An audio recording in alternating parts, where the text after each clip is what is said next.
Hi there and welcome to my channel. I'm Jennifer. This is A Country Life. It is a hot summer day and I cannot keep my fridge freezer clean. If you guys have been around for it, you may remember that I did like let's just make meals out of everything I can find from the freezer to try to use things up, and this is what it's looking like again, and so that's what I'm going to be doing. Today we are going to start off with this random bag of taquitos. It looks like there's about, what does it look like, maybe 8? I also have this bag of chicken nuggets that really nobody really likes these. I don't know. Let me just show them to you. I got them on a good sale price. Joe wants to tell us everything in the freezer now too.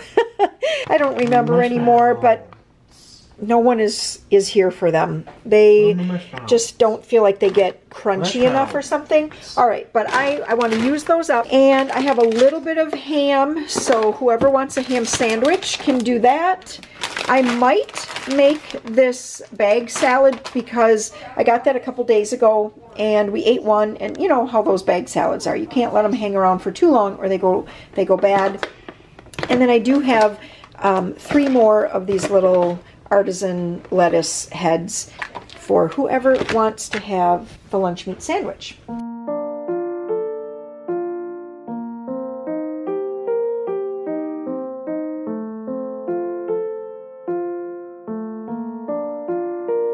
So today for lunch, I'm going to be frying up some eggs, putting a piece of ham on that, and then putting it onto toast. And that brings me to today's video sponsor, By Deem. Have you ever thought when making toast that pushing that little lever down was just too much effort? By Deem has taken all of the work out of making toast. Let me show you their beautiful, this is the 2-slice toaster. I even washed it up for you guys so it was nice and clean.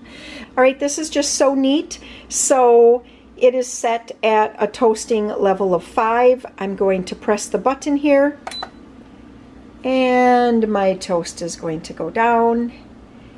And then the neatest thing about this is that it is going to count down and let me know just how soon my toast is going to be ready.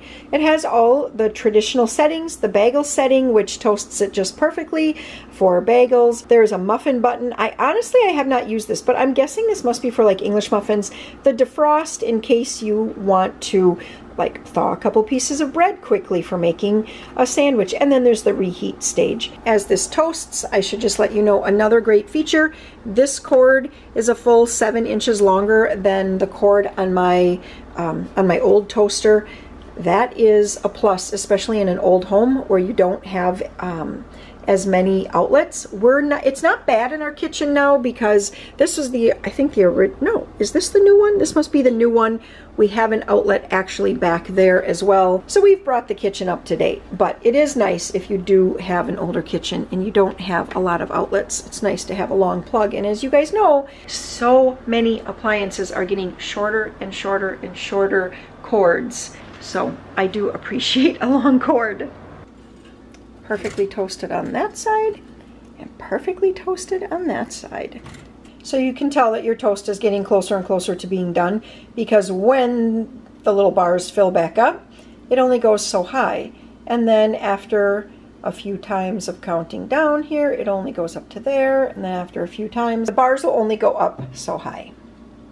It is a nice feature because I know a lot of times when I'm like making eggs or something, you're just like, oh my gosh, when is that toast going to be done? You can turn around, you can look, you can check it out and know that, oh, okay, it's going to be done shortly.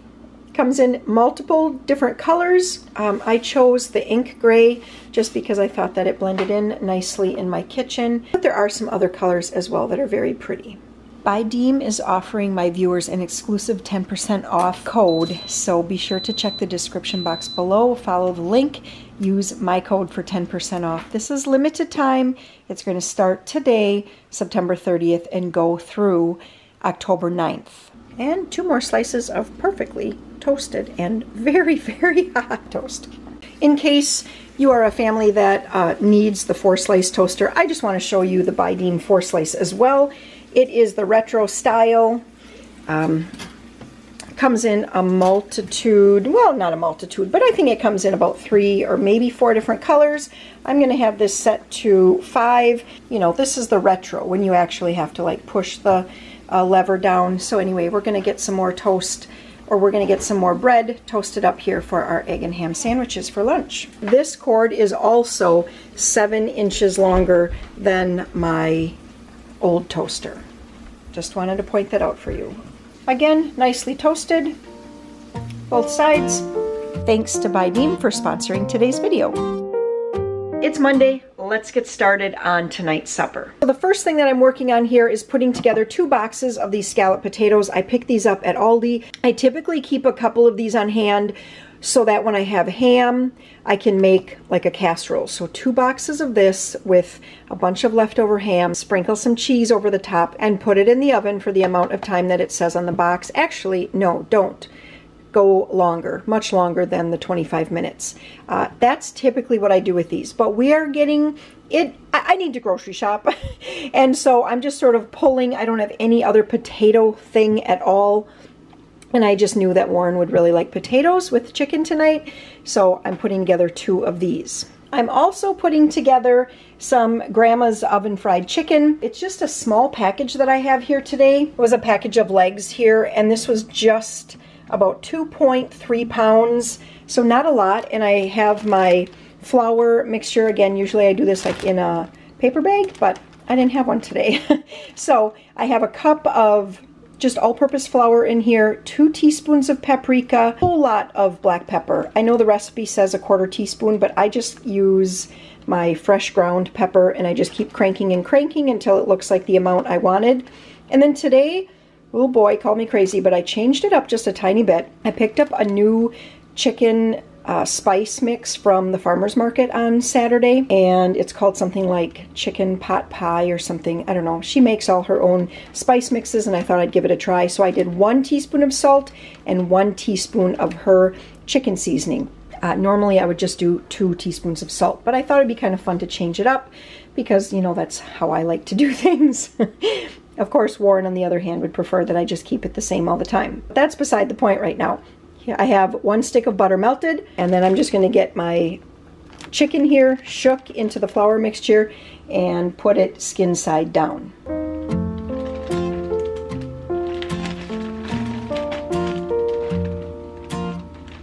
All right, I'm going to put the chicken in now for 30 minutes at 400 degrees, uncovered.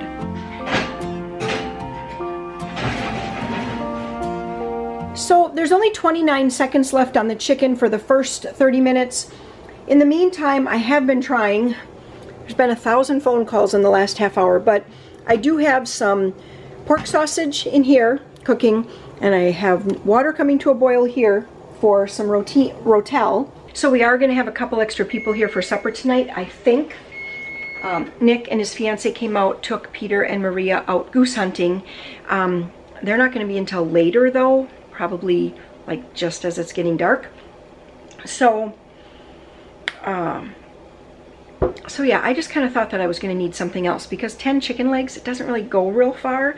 I'm like talking out loud, and depending on Sam's work schedule and if he comes straight home or if he goes to a friend's, you know, I don't really know, okay? So I wanted to have another supper ready, and then it's ready for tomorrow too.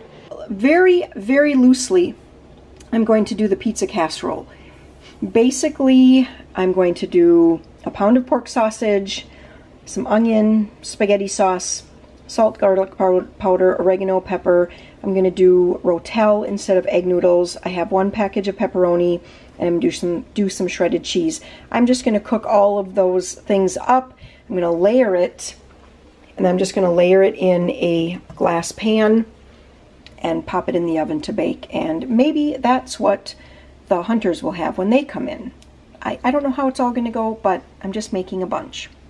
But at this point, I'm bringing the chicken out. I'm going to flip it over so that skin side is up now. Oh, come on. And then I will bake this for another 30 minutes. Every once in a while, it does go a little longer than 30 minutes if you want to get a really, really nice crust on the skin. I'm also going to put the potatoes in at this time. I need to spread these out just a little bit. You finished with your school, Joe? Yeah. Good job. Go put that out in the little tote by the school table. Huh? You heard me. You heard me. So what I'm going to do is just put a layer of pepperoni on. The pork sausage, I put all the seasonings into the pork sausage with an addition of a ½ teaspoon of Portesi pizza seasoning. That is a secret ingredient. When I first wrote cookbook number 1, I wasn't really using the Portesi pizza seasoning all that often, but I have been now, and so definitely add that to any kind of pizza dish or even to any frozen pizza. It's so good. All right, I added the spaghetti sauce into the pork sausage. Now normally if I was making this all the way, I would also add in 2 pounds of like hamburger. I mean, I would do venison because then it makes this a really, really meaty and really, really hearty supper. I layer it all up in my crock pot and I let it just warm for like the afternoon. It's so delicious. It's one of my favorites. Okay, I'm going to pour this over. Well, I'm going to add some cheese.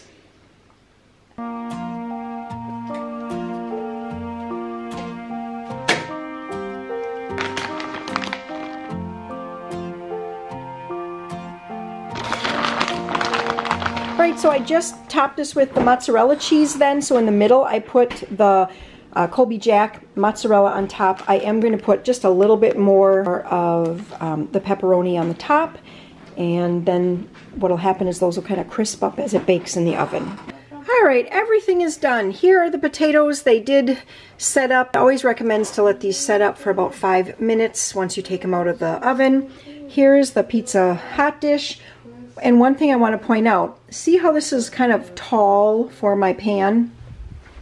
I know I showed this on another video once, but I spray my foil, and then when I put it on and it bakes and it comes off, pretty much, you know, most of the cheese stays on the casserole and not on the pan, or not on the foil, which is a good thing. And here's the chicken. Let's get the foil off the chicken. All right, and there's our chicken.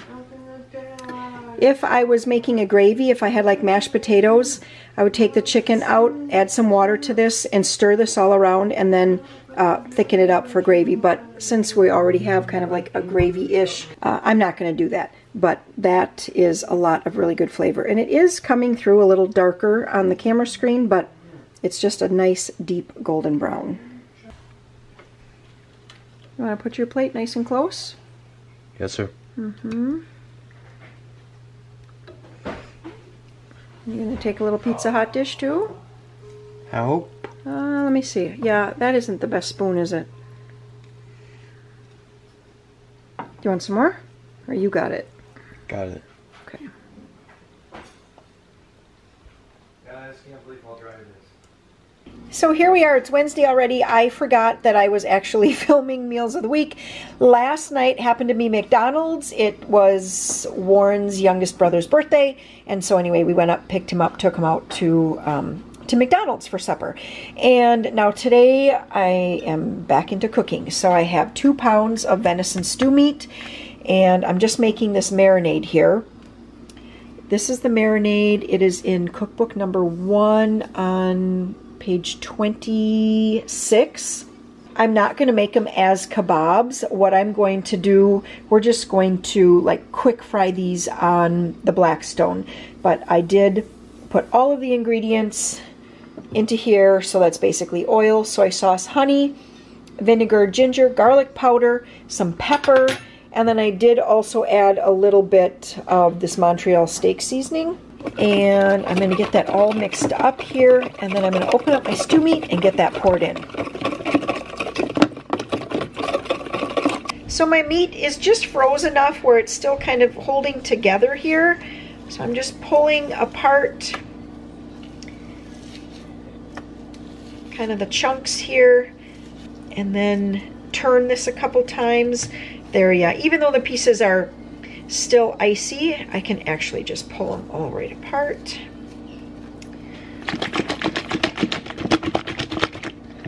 So along with the venison bites, which we're kind of gonna like stir fry on the Blackstone, I'm just making up this rice-a-roni. I had 2 of these boxes in here actually to go with a freezer meal that is still in my freezer. I haven't pulled it out yet, and I have this, and this just sounded really good. I thought it would be really great to top venison bites over top of this rice-a-roni mix. So little pieces of meat like this on the Blackstone cook so fast that I wasn't even able to get a video of it. But that was just the marinade, just cook on the Blackstone with the rice and a little watermelon here for supper tonight. So today for supper, what we're going to do is have one of these fresh ham roasts. So for those of you who watched that video, it is answering Instagram questions, as well as that day I was on my way to pick up our half a hog that we ordered. And one of the things that I got sort of by accident is 2 fresh ham roasts, which to me just meant that they're not smoked. You know, regular like smoked ham is ready to go. I mean, you have to heat it and it's ready to go. This fresh ham roast, you guys gave me lots of different pointers and tips. Lots of you said, take it back and have it smoked. Some of you said, just treat it like a roast. Some of you said, gave me like directions as to how maybe your family has done it, where you've brined it overnight and then someone in your family has a smoker and does the smoking at home. I didn't really feel like taking it back. I mean, I do feel like taking it back, but I also had this part of me that just wanted to make it and just treat it like a roast and see what happens. So this one is 4.12 pounds. I just opened it here. I'm going to get this put into the crock pot, and then I'm going to season it up with a whole bunch of different seasonings. You know, just your typical roast style seasonings. And then I'm going to put a can of cream of chicken soup over it. Now, the reason I'm going with cream of chicken and not cream of mushroom is because Warren was going to make himself a can of chicken noodle soup today, and he grabbed this, opened it up, and he was like, oh no, this is cream of chicken. I don't want that. And I said, don't worry about it. I'll just use it for supper. And isn't she pretty? This is the prettiest crock pot I've ever had. So pretty.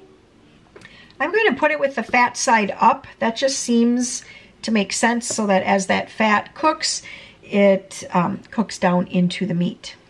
I really like the smell of this Mrs. Dash. It says it is for chicken grilling, but I just really like the smell of this, and I feel like this would be good on ham, so I'm going to load this on there, as well as a good, since that is completely salt-free, I'm going to put a good helping of salt. That was kosher salt. And then I'll show you what it looks like so you know what I mean by like a good dose. Now I'm going to put the cream of chicken soup over it, turn this on, and I'm trying to think how long I want to cook this for. So maybe we're going to start. I actually just used YouTube and did a little search on fresh ham roast, and it appears that it should go on high for about 4 hours. Well, I can tell that we have approached cranberry harvest season because it's 7:15 and we are just going to get started here with eating supper. So I had this on high for 4 hours. When it turned to warm, I turned it back to low because I had to take a Zoom call, and I just wanted it. I didn't have time before the Zoom call to check if it was actually done, is what I'm saying. And so I just let it go on low. And it appears like when I fork some off, it appears that it just kind of forks off. Look at that. That's just what I wanted it to do. Oh, over there isn't doing it quite like I wanted it, but over here. All right, so this is doing just what I wanted. It's hard one-handed. I hope that cream of chicken soup is going to be a fine flavor with this. I'm making some quick instant mashed potatoes as well as some green beans, and that is going to be supper here tonight. So you know that normally what I do is I will film as we're dishing up so that I can show you like what we're having here for supper. I completely forgot, but Warren's plate actually looks the prettiest. So we're gonna turn and show you his plate. This fresh ham roast turned out just so good. So good. It's so delicious.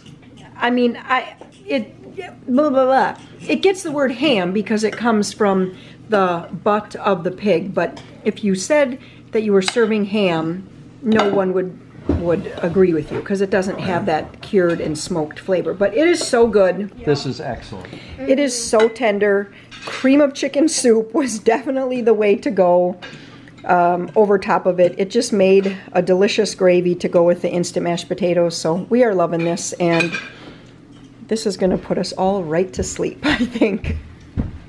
So today I'm putting together a couple of spaghetti casseroles. So I did see kind of an inspiration recipe, but I just have a little bit of different ingredients here because I have my home canned goods. So what I was going to do for these spaghetti casseroles is rather than use the spaghetti sauce that it calls for, I'm just going to use some diced tomatoes mixed with this tomato passata, and then I'm going to season it up a little bit more, maybe another teaspoon of sugar, some Italian seasoning, some garlic powder, some onion powder, and just kind of season this up to get it to be kind of like a spaghetti sauce flavoring. Oh, probably some dried parsley as well. I just boiled up my spaghetti here and have that drained. In here I have 1 can of cream of mushroom soup and a cup of sour cream. I'm just going to get this all mixed up, and then I'm going to mix that. I'm going to put the noodles in with this mixture.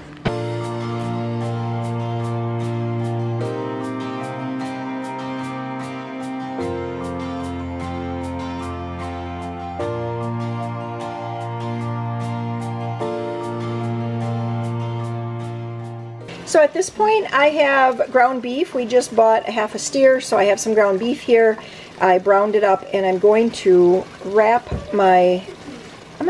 this into paper towel here just to soak up some of the grease, and then I'm going to start adding in all of the tomato products.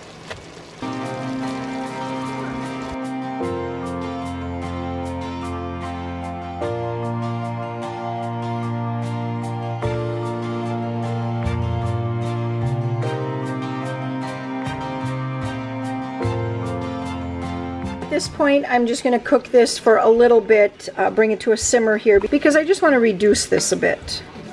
I also added a little bit of basil and some salt.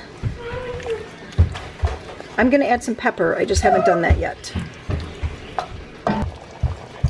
Alright, I'm going to let this simmer for a little while here just to reduce it, and I did want to point out that I only used 1 8-ounce can of tomato sauce rather than 2. I originally thought I would be using 2. 1 was plenty. Along with that almost quart, it was that quart of tomato passata that wasn't quite full. I wanted to use that one right away. And then it was also a pint of diced tomatoes. I did drain the juice off of the diced tomatoes though.